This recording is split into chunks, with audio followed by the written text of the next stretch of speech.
하나님 아버지 감사합니다. 오늘도 주님 앞에 나와 예배할 수 있도록 이끌어 주신 것 감사합니다. 하나님 사모하며 간절한 마음으로 주님 앞에 엎드려 예배하오니 하나님 이 자리에 친히 임재하셔서 예배하는 자들을 찾으시는 주께서 예배하는 주의 종들에게 풍성한 은혜 말씀으로 친히 찾아가 주셔서 만져주시고 치유해 주시고 회복하여 주시옵소서. 우리가 말씀을 듣고자 합니다.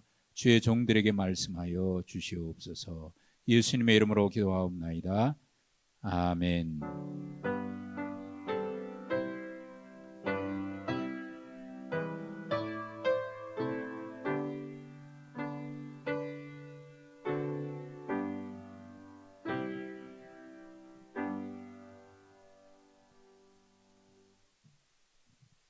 하나님의 말씀은 시편 3편입니다.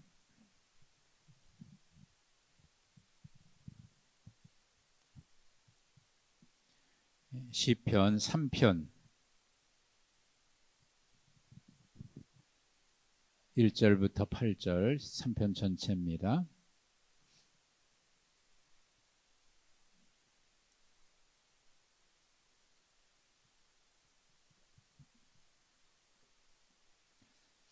여호와여 나의 대적이 어찌 그리 많은지요 일어나 나를 치는 자가 많으니이다.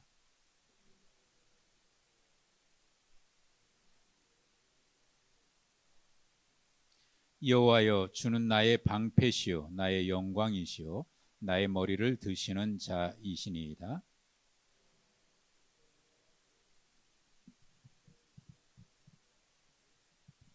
내가 누워 자고 깨었으니 여호와께서 나를 붙드심이로다.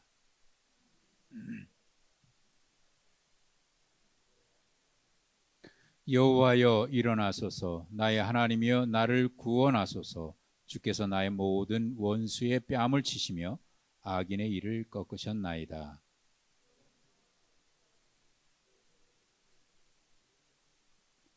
아멘.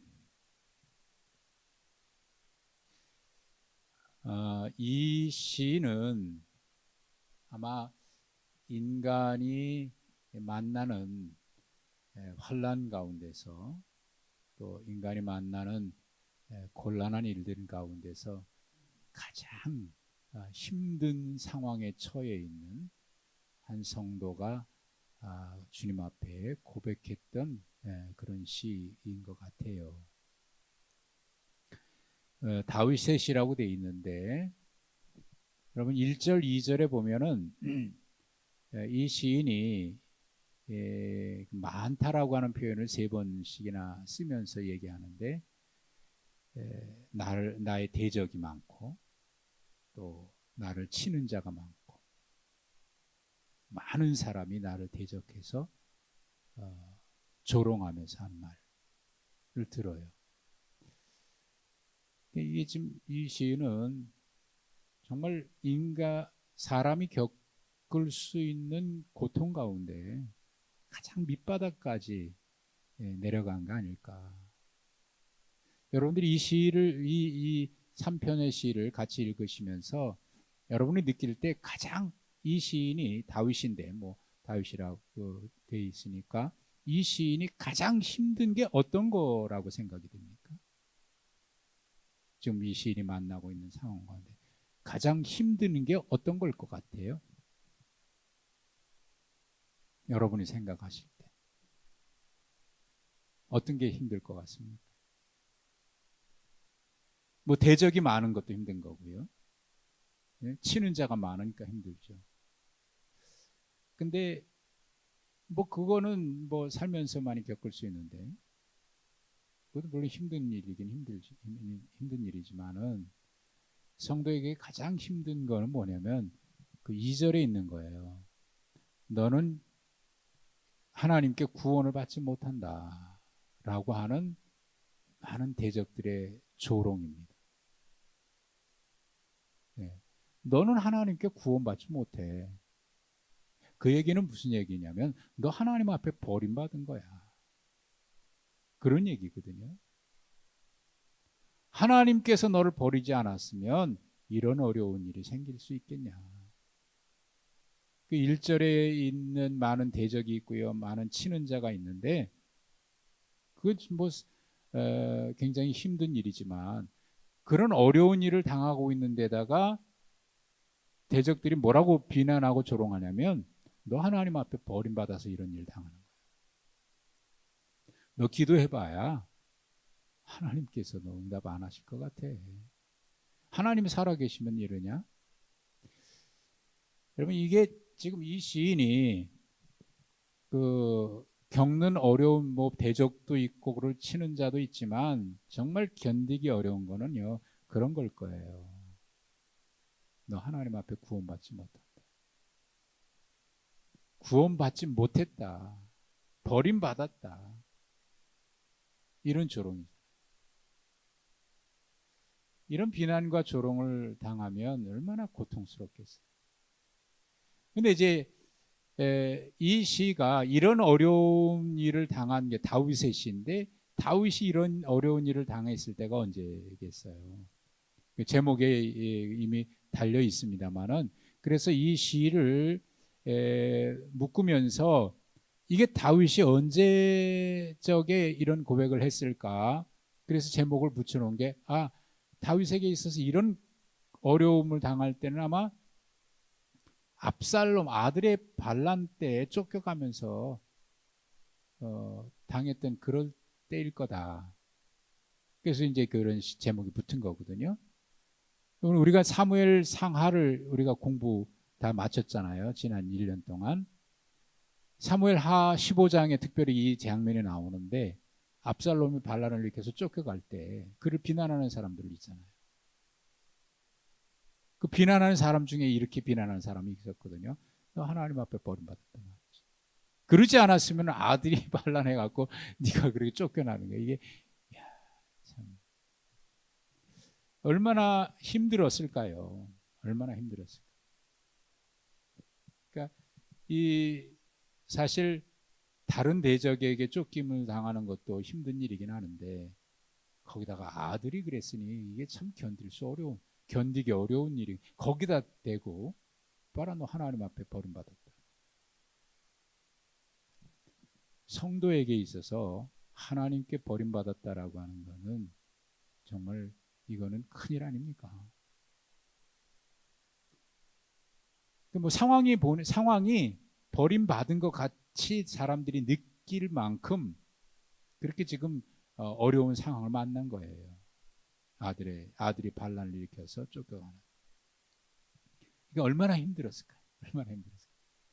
그런데 여러분 가만히 생각해 보시면 이 시가 쭉 시라고 하는 것이 이게 뭐 시라 그러니까 책상에 앉아서 쓴 시로 이렇게 우리가 이해할 수 있겠습니다만은 이 제목 자체가 시편이기 때문에 하나하나를 다 시로 보는 거죠. 그런데 거기서 말하는 시라고 하는 것은 기도이고 또는 탄식이고 이런 거거든요. 그걸 이제 우리 통칭해서 시편이니까 시라고 이렇게 표현하는 거죠. 근데 시이기 때문에 그 내용에 단절이 일어나는데 2절과 3절을 보시면은 1절, 2절에 대적 얘기하고요. 치는 자가 많다고 얘기하고요. 조롱하는 자가 너 구원받지 못했다 이렇게 지금 얘기하잖아요. 그리고 셀라 이렇게 나오고 잠시 멈추는 거거든요. 왜 잠시 멈추냐면 그 다음에 3절에 보면 분위기가 확 다르잖아요. 지금 앞에 1절, 2절하고 3절 이후의 분위기는 완전히 다르잖아요. 3절은 뭐라고 되어 있냐면 하나님은 나의 방패고 나의 영광이고 나의 머리를 드시는 분입니다. 예?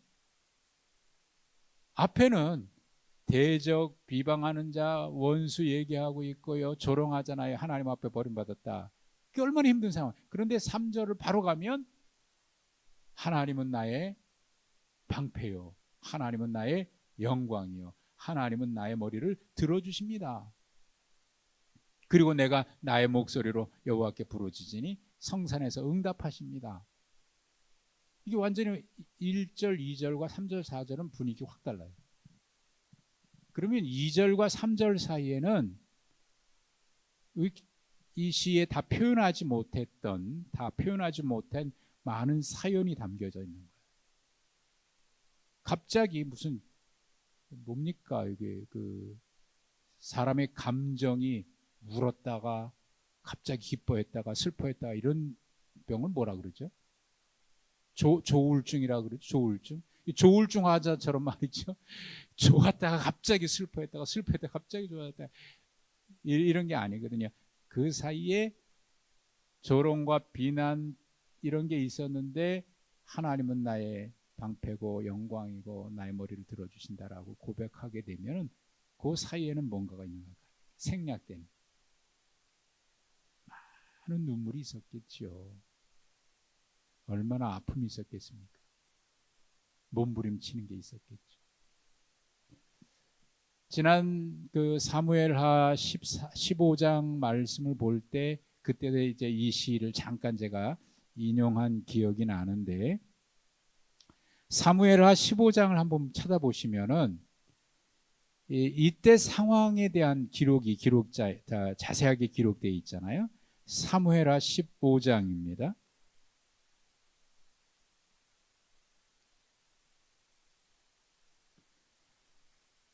사무엘하 15장 특별히 30절을 참고해 볼 필요가 있어요. 사무엘하 15장 30절. 다윗이 왕궁에서 나와서 감람산으로 넘어갈 때, 감람산, 예루살렘에서 바로 다음 골짜기 지나가면 감람산이잖아요. 예수님께서 감람산 겟세마네 동산에서 예루살렘 성을 보면서 기도하셨던 겟세마네 동산이네. 그러니까 감람산에서는요, 감람산에서 내려다보면 예루살렘 성이 보이거든요. 바로 보여요. 제일 잘 보이는 것이 그거예요. 그런데 그 산을 감람산을 넘어갈 때 다윗이 어떻게 넘어갔다고 돼 있어요? 머리를 가리고 맨발로 울며, 백성들도 머리를 가리고 울며 맨발로 울며. 무슨 노래가 생각이 나네요. 단장에 맨발로 절며 끌려가신 그 곡이에요. 여러분 지금 이거 보세요. 얼마나 비참합니까? 머리를 가리고 맨발로 울며 갑니다. 이게 굉장히 비참한 모습이잖아요. 근데 여기 그냥 비참한 모습으로 이렇게 다 있지만 사실 여기에 성경이 표현하고 있는 것 중에 맨발로 갔다, 머리를 가리고 갔다, 여기에는 뭔가 의미하는 바가 있는 거예요. 이게 어떤 모습이냐면 그냥 슬퍼하는 모습이 아닌 거예요.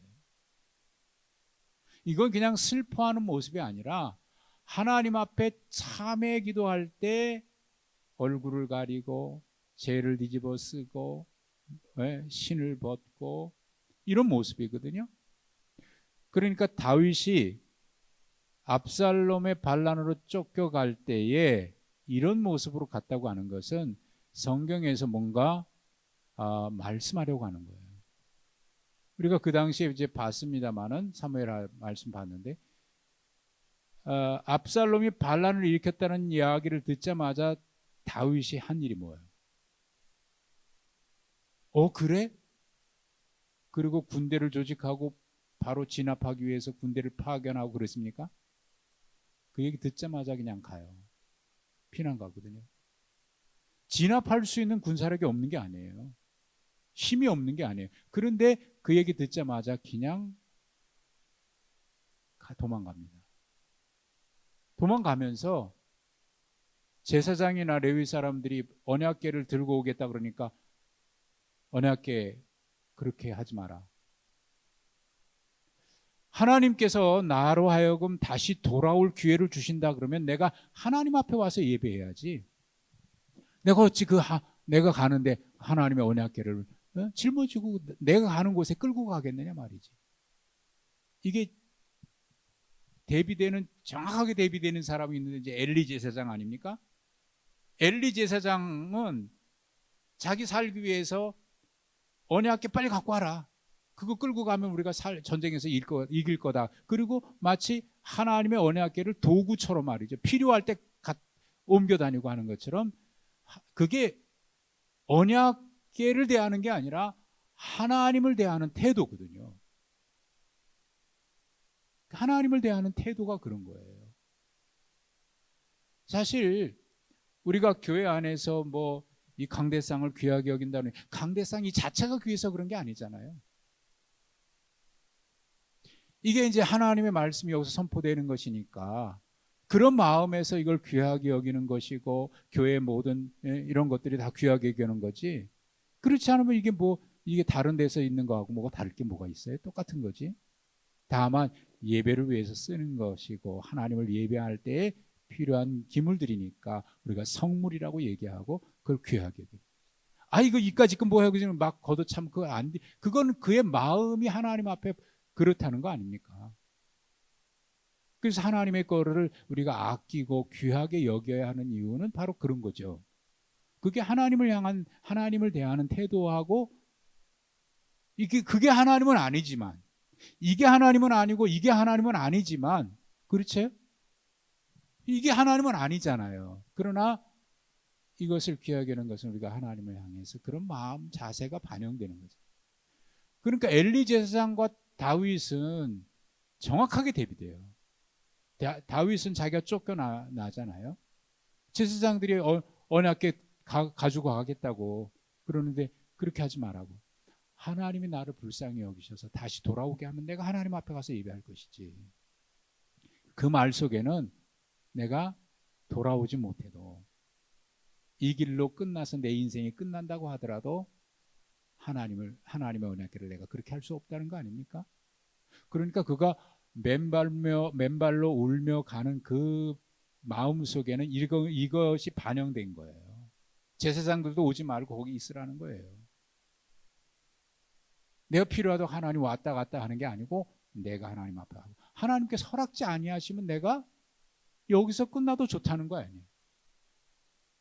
왕의 자리를 다시 복귀하지 못해도 하나님이 허락하시면 돌아오지만, 그 시므이가 비난하고 조롱할 때도 그런 말 했잖아요. 그 신하가, 저 개 같은 자가 왕을 그렇게 비난합니까? 그러니까 내가 가서 당장 죽이겠습니다. 그랬더니 뭐라 그래요? 내돌아, 하나님이 그를 통해서 나의 죄를 지적하는 것이라면 내가 받아야지. 이게 다윗의 마음, 맨발로 울고 가는 그의 모습에는 다윗의 이 마음이 반영된 거예요. 그러니까 이런 어려움을 통해서 다윗은 뭘 본 거냐면 자기 자신을 돌아본 거거든요. 그가 하나님 앞에 범죄한 거 있잖아요. 그 전에 그 우리아의 아내 신하를, 우리아를 그렇게 죽이고 하는 일, 그 다 범죄 아닙니까? 그러니까 그것이 다윗에게는 평생 그가 짊어지고 가야 될 주홍 글씨 같은 거예요. 늘 하나님 앞에 늘 죄송하고, 물론 회개하고 하나님께서 용서해 주셨지만, 그렇다고 해서 내가 용서받았으니까 내가 죄가 없는 사람이다, 의인이다, 이런 거 아니잖아요. 빚진 자 된 마음이잖아요. 은혜에 대한 감사하는 마음, 항상 이거잖아요. 그래서 그거 생각할 때마다 주님 감사합니다, 나 같은 자를. 그러니까 지금 맨발로 울며 간다고 하는 것은 바로 그런 다윗의 그 정말 철저하게 회개하고, 하나님, 내가 여기서 하나님께서 너의 때는 이제 끝이, 여기서 그만이다, 너는 여기서 끝났다라고 하신다면 저도 지금까지 받은 은혜로 만족합니다. 그러나 혹 돌아올 수 있다 그러면 하나님 앞에 돌아와서 다시 예배하겠습니다. 그러니 법궤는 가지고 오지 마라. 그러니까 그게 참회의 모습 아닙니까? 회개하는 모습. 이런 회개하는 모습으로 감람산을 넘어가는 다윗의 모습. 그렇게 하나님 앞에 철저하게 회개하고, 철저하게 하나님 앞에 자기 자신을 내려놓고 기도하고, 하나님께 모든 걸 맡긴 거죠. 처분을 하나님께 맡긴 거예요. 하나님의 은혜에 맡긴 거고, 하나님께서 너 이제 그만이다. 그러면 하나님 지금까지만도 감사합니다. 이런 마음 아니었을까요? 이런 마음 아니었을까요? 이게 철저하게 그런 기도의 마음인 거예요. 하나님을 신뢰하고. 그런데 4절에 보면 이런 고백을 하죠. 내가 나의 목소리를 여호와께 부르짖으니 그의 성산에서 응답하시는도다.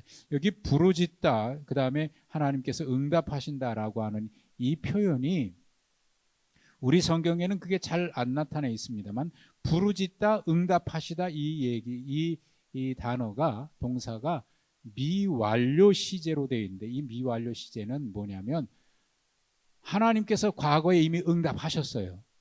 그런데 과거로 끝나지 않고 그것이 지금까지도 계속, 앞으로도 계속 진행되고 있다라고 할 때 미완료. 이건 히브리어에만 있는 용법인데 미완료 시제예요. 완료됐지만 완료되지 않았다는 거예요. 이게 뭐냐면 하나님께서는 이미 나의 기도에 응답하셨다는 거예요. 어떤 기도? 이 기도가 아니라 이전에 하나님은 늘 내가 기도할 때마다 응답하셨다. 특별히 그 앞에 내가 나의 목소리로 그렇게 얘기했잖아요. 이게 무슨 표현일 것 같습니까? 왜 내가 나의 목소리로 그렇게 하나님 앞에 부르짖었다고 얘기할까요? 기도할 때 내 목소리로 하지 뭐 누구 목소리로 하겠어요? 근데 굳이 다윗이 내가 나의 목소리로 부르짖는다라고 하는 이 말을 한 것은 이 표현을 할 때 다윗이 뭘 생각하고 있는 거예요? 그게 뭐냐면 하나님이 내 목소리를 기억하고 계신다라고 하는 믿음인 거예요. 사실 지금 생각해 보면 앞에 2절에 나와 있지만 사람들이 뭐라 그래요? 조롱하면서 너 하나님 앞에 구원 못 받는다. 그 얘기는 하나님께서 너 잊어버렸다는 얘기거든요. 그런데 정말 상황이 그래요. 하나님께서 내 목소리를 잊어버리신 거 아닐까? 내가 암만 주를 불러도 하나님이 응답하시지 않을 때 우리 그런 마음 들잖아요. 하나님께서 내 목소리를 기억하지 못하시나 보다. 이거는 물론 하나님께서 목소리를 기억한다라고 하는 것이 아니라 하나님께서 내 기도를 들어주시느냐 안 들어주시느냐에 대한 표현을 그렇게 하잖아요. 그러니까 내가 나의 목소리를 부르짖는다는 얘기는 하나님께서 내가 옛날에 기도할 때 응답하셨듯이 지금도 내 목소리를 기억하고 계시다가 내가 기도할 때 하나님은 응답하신다, 그 얘기입니다. 그러니까 여기 부르짖다 응답하셨다라고 하는 것을 미완료 시제라고 표현되어 있다고 했는데, 그러면 하나님은 예전에 내 기도를 들으셨어요. 내가 기도할 때 하나님 응답하셨어요. 그 하나님은 그때만 그런 게 아니라 지금도 나와 함께 하시면서 내 기도에 응답하시고 내 목소리를 기억하시는 하나님이십니다. 여러분, 하나님이 여러분의 목소리를 기억하실까요? 어떻습니까? 기억하실 것 같아요? 못하실 것 같아요? 기억하십니까? 제가 아주 젊었을 때에 중곡동에 있을 때입니다. 목사 안수 받기 전인데 거기에 능동에 보면 어린이 대공원이 있어요. 우리 애들 어렸을 때 그 능동 어린이 대공원에 데리고 갔다가 사람들이 많으니까 잠깐 사이에 손을 놓쳐가지고 큰애 원영이를 손 놓쳐가지고 어디 갔는지 못 찾겠는 거예요. 사람 많아. 그런데 막 이리저리 찾죠. 원영하고 찾고 다니는데 어디서 엄마 아빠 소리가 들리는데 그 많은 사람들의 소리 중에 원영이 소리인 걸 바로 알겠더라고요. 원영이구나. 경험 있으신가요? 그렇죠?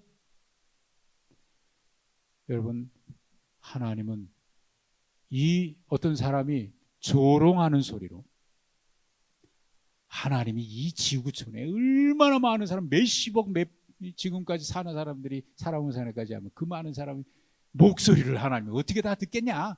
이건 그냥 비웃고 조롱하는 소리죠.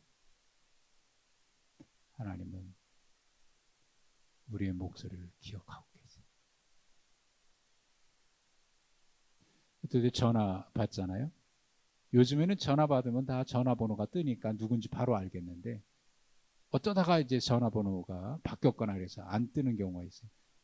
여보세요? 전화 누구지? 받을까 말까 하다가 딱 받았는데 여보세요? 딱 보니까 누구 아니신가요? 이게 딱 바로 목소리만 들어도 누군지 알아볼 때가 있잖아요. 그래요? 안 그래요?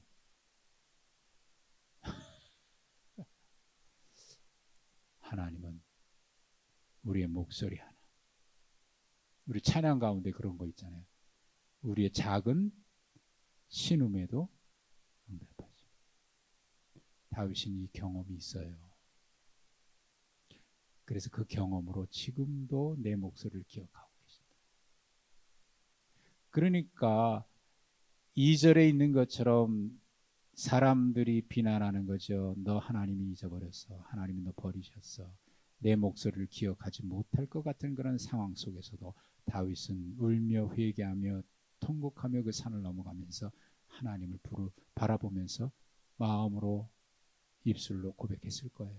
그때 하나님이 내 목소리를 기억하고 계신다는 그런 믿음이 온 겁니다.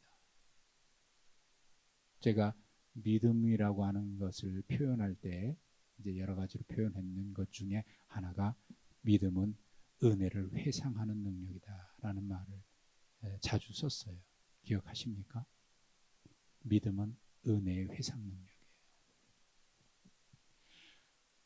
과거에 은혜를 많이 경험했고 내가 뭐 이런저런 은혜를 많이 경험했다 말하는 사람들이 있어요. 옛날이 그랬으면 그런 거지. 그러면 지금은 어떻습니까? 옛날엔 그랬는데 지금은 아니다. 그러면 과거가 아무리 좋아 뭘 경험해서도 다 필요 없는 거예요. 그때 경험한 그 은혜를 기억하니까 지금 이런 절망 가운데 있어도, 지금 이렇게 탄식하고 한숨 짓고 어려운 가운데 있어도, 그래서 하나님이 나를 버리신 것 같은 그런 깊은 수렁에, 깊은 나락에 떨어져 있어도 옛날에 하나님께서 나의 기도를 들으시고 나의 기도에 응답하셨던 그 은혜를 기억하니까 하나님 지금도 여전히 나와 함께 계신 걸 내가 믿습니다. 과거의 은혜를 회상하고 그 은혜의 하나님이 지금도 여전히 나와 함께 계신다고 하는 것이 믿어지는 것. 사실 이게 은혜지만, 그래서 믿음은 하나님의 은혜를 회상하는 능력이에요. 하나님의 은혜는 회상 못하고 어떤 사람은 맨 불평만 기억하는 거예요. 옛날엔 누가 그랬지, 옛날엔 누가 그랬지. 그런 얘기 있잖아요. 은혜는 돌에다 새기고 불평은 모래에다가 새기라고. 그래서 바닷물이 한번 쑥 지나가면 불평하는 거 싹 사라지고, 그래도 바닷물이 흘러갔다가 왔다가 가도 은혜는 바위에 새겨뒀으니까 그건 그대로 있잖아요. 근데 이 거꾸로 하는 사람이 있어요. 은혜는 모래에다 새기고 원망 불만 그런 거는 그냥 바위에 새겨놔가지고 평생 잊지 않는 사람이 있어요. 이게 참 우리의 머리가 작동이 원래 그렇게 되는 건지 모르겠지만 이상한 거예요. 이게 은혜 받아야 돼요. 이 기억이라고 하는 게 잊어지는 것도요.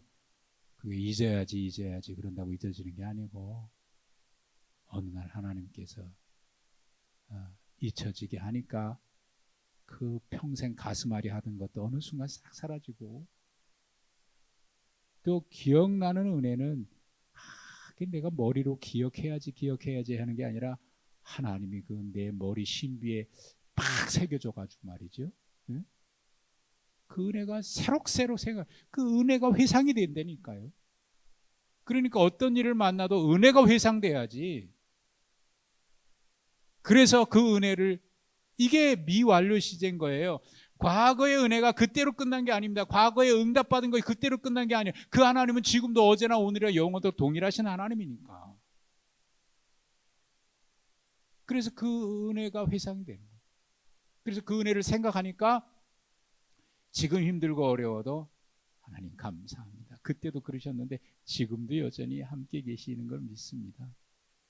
다윗은요, 지금 내가 나의 목소리로 부르짖었더니 하나님이 응답하셨다라고 하는 이 말은 그때 기도를 들으신 하나님이 지금도 내 기도를, 내 목소리를 기억하고 지금도 응답하실 뿐만 아니라 앞으로도 응답하신다.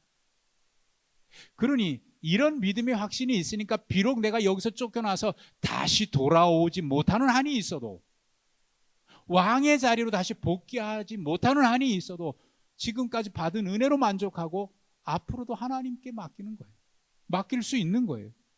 그러니 5절과 6절을 보십시오. 그런 믿음으로 살아가니까 천만인이 나를, 6절에 보면 천만인이 나를 싸고 있잖아요. 그런데도 두려워하지 않고요, 그런 중에도 5절에 보십시오. 내가 누워서 뭐 하고 있어요? 지금 잠이 올 때입니까? 이런 천만인이 둘러치고 있고 원수들이 그냥 주변에 빽빽한데 이게 잠이 올 때입니까? 근데 막 이렇게 얘기해. 난 그래도 두려워하지 않고 누워서 잠을 자. 네? 천만인 나를 에워싸친 쳐도 두렵지 않고. 여러분, 이걸 보면 다윗의 신앙이 참, 하나님이 그를 그렇게 붙들어 주셨고 또 다윗을 그렇게 하나님이 쓰셨던 이유가 바로 여기입니다. 그 감람산을 넘어가면서 눈물을 흘리고 머리를 가리고 눈물을 맨발로 걸어가면서 그가 맨발로 눈물을 흘려가는, 그 누가 보면은 정말 그럴 거 아닙니까? 야, 저거 봐라, 왕이 저러고 가는 거 봐라. 맨발로 왕이 쫓겨가는 거 봐라. 야, 하나님 앞에 버림받았다. 딱 그렇게 하기 좋은 모습 아닙니까? 그런데 그 가운데서도 다윗은 하나님, 이것이 제가 하나님 앞에 범죄한 것에 대해서 하나님이 하시는 징계라고 하면 다르게 받겠습니다. 마지막 때 사무엘하 24장의 인구조사 때문에 하나님 앞에 징계당할 때도 내가 하나님 손에 맡겠습니다. 이게 다윗은 철저하게 하나님만 매달린 사람이고 하나님께만 소망을 두고 있는 거고, 그러니까 다윗이 겪었던 고난과 역경, 환난, 이거는요 정말 모든 사람들이 겪었던 걸 다 겪었다고 할 만큼 다윗의 생애는 사무엘 상하에서 그때도 말씀드렸듯이 다윗은 정말 고난이 끊어진 날이 없어. 하나 넘어가면 또 있고 하나 넘어가면 또 있고. 그래서 다윗의 시 가운데 119편에 그가 유명한 고백하거든요. 내가 전에는 주의 율례를 배우지 못했는데 환난을 당하고 고난을 당하면서 주의 율례를 깨달았나이다.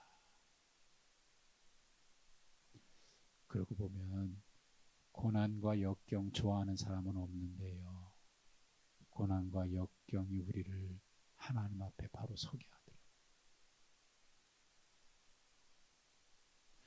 그런 어려움을 겪어보지 못하면, 살아계신 그런 가운데서 하나님을 만나는 경험이 없다면, 그런 중에서도 정말 하나님이 나를 붙들고 계시고 하나님이 나와 함께 계시고 하나님을 만나는 경험이 그런 가운데서도 해야지, 그런 경험이 없다 그러면 조금 어려우면 그만두려고 그러고요.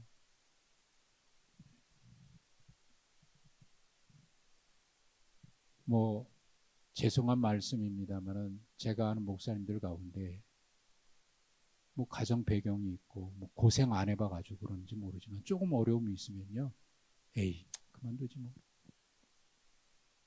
아니 뭘 하려고 그러다가 좀 힘들면 그냥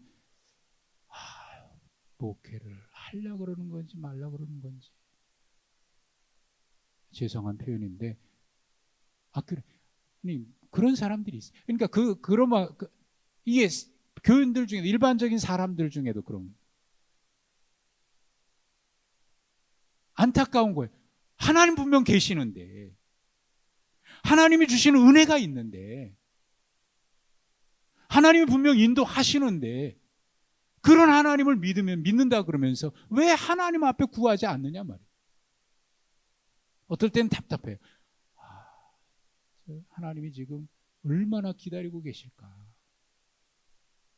하나님 저렇게 하시는 이유가 하나님이 무릎 꿇으라고 지금 계속 그러시는 건데 그걸 모르고 안 해요. 볼 때 답답해요. 근데 말을 해도 아는 게 아니거든요. 자기가 처절하게 하나님 앞에 엎드리는 경험이 있어서 그 가운데 하나님 만나는 경험이 있어야 이게 다윗처럼 그런 고백이 나오는 건데, 야, 하나님이 좀 계속 기다리고 계시는데 왜 이렇게 그걸 모를까?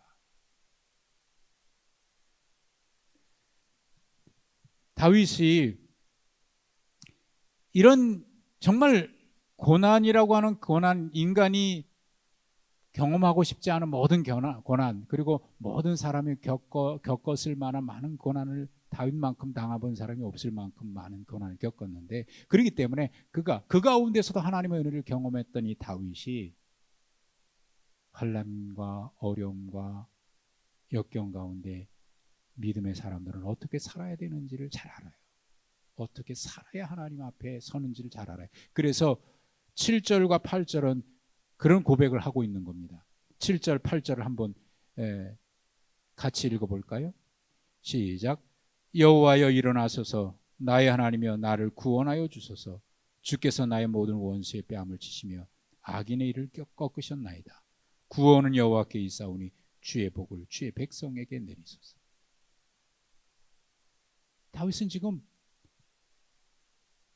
자기가 경험해 본 거예요. 이럴 때 하나님 앞에 부르짖었고요. 하나님이 일어나서 응답하셨고, 그렇기 때문에 자기처럼 또 다른 사람들이 이런 어려움을 겪은 사람이 많이 있을 거 아닙니까? 그리고 지금도 여전히 그런 거 있잖아요. 믿는 사람들에게도 이런 저런 조롱들이 많이 있고, 때때로 야, 뭐 하나님이 뭐 계시냐? 하나님 너 버린 거 아니야? 그럴 만큼. 사실 부끄러운 얘기입니다만 저도 그런 생각 많이 했었어요. 소위 말하는 왜 다른 사람들은 잘 풀리는데 나는 왜 안 풀릴까? 그런 생각 많이 했었어요. 근데 그럴 때 하는 게 한 가지밖에 없더라고요. 하나님, 나 하나님 아니면 갈 데 없어요. 하나님 붙들어 주시지 않으면 저 갈 데 없어요. 이게 지금 7절이 그런 고백인 거예요. 하나님 일어나세요. 하나님은 뭐 앉아 계십니까? 지금 주무시고 계십니까? 그런 얘기 아니에요. 하나님을 깨우라 그 얘기가 아니에요. 그만큼 간절해진 거예요. 하나님 제발 일어나셔서 나를 좀 구원해 주십시오라고. 이게 다윗이 실상 어려움 당할 때 이런 기도했던 것 같아요. 그래서 또 다른 사람들에게 이렇게 얘기할 수 있는 것 같아요. 일어나소서, 나의 하나님이여 나를 구원하소서. 주께서 나의 모든 원수의 뺨을 치며 악인의 일을 꺾으셨나요. 사실 그 아까도 말씀드렸습니다. 압살롬이 반란을 일으켰을 때 다윗은 진압 안 하고 도망갔잖아요. 근데 아마 압살롬이 요단강 건너까지 다윗을 죽이려고 쫓아오지 않았다고 하면 어쩌면 다윗은 그냥 다 거기서 물러날 수도 있지 않았을까 싶은 생각이 들 만큼 진압하려고 대적할 마음이 없었거든요. 그런데 이 압살롬이 거기까지 막 쫓아오잖아요. 다윗 죽이겠다고. 결국 그래서 압살롬이 그렇게 쫓아왔다가 죽고 말거든요. 그러니까 하나님이 이 어리석게 만든 거죠. 어리석게. 그걸 꺾으신 거예요. 그래서 다윗이 마지막으로 고백하는 겁니다. 이게 다윗이 이런 경험을 통해서 그가 확실하게 고백하는 자기 고백이에요. 무슨 고백? 8절. 구원은 예? 여호와께 있사오니. 아멘. 아멘이죠? 구원은 여호와께 있사오니. 아멘입니다. 정말 아멘이 막 저절로 나오잖아요. 그렇잖아요. 정말 구원은 하나님께 있는 거예요. 구원은 여호와께 있사오니 주의 복을 주의 백성에게 내려주소서. 네? 주의 백성에게 내려주소서. 구원은 거기 구원이라고 돼 있는데 거기 1번이라고 돼 있고 밑에 보니까 구원을 뭐라고 돼 있냐면 승리는 여호와께 있사오니 주의 복을 주의 백성에게 내리소서. 이게 철저하게 하나님 의지하고요. 하나님 복 주시는 대로. 여러분 이 고백이 이 자리에 나오신 여러분들의 고백이 될 수 있기를 축복합니다. 구원은 여호와께 있사오니 주의 백성에게 복을 내려주소서. 성도는요 하나님 주신 복을 받으며 살아가는 게 축복이고 그 복이 어떤 것인지는 다 달라요. 어떤 것인지 다 달라요. 제가 오늘 새벽인가 말씀드렸는데 월요일날 제가 우리 현우 어린이집 차 태워 보내려고 기다리고 있다가 어떤 분 만났는데 그분이 잠깐 사이에 저한테 그런 얘기를 해요. 자기가 재산은요 우리나라에서 자기 입으로 그래요. 뭐 확인이 안 되니까 모르는데 우리나라 상위 1% 안에 들었을 때.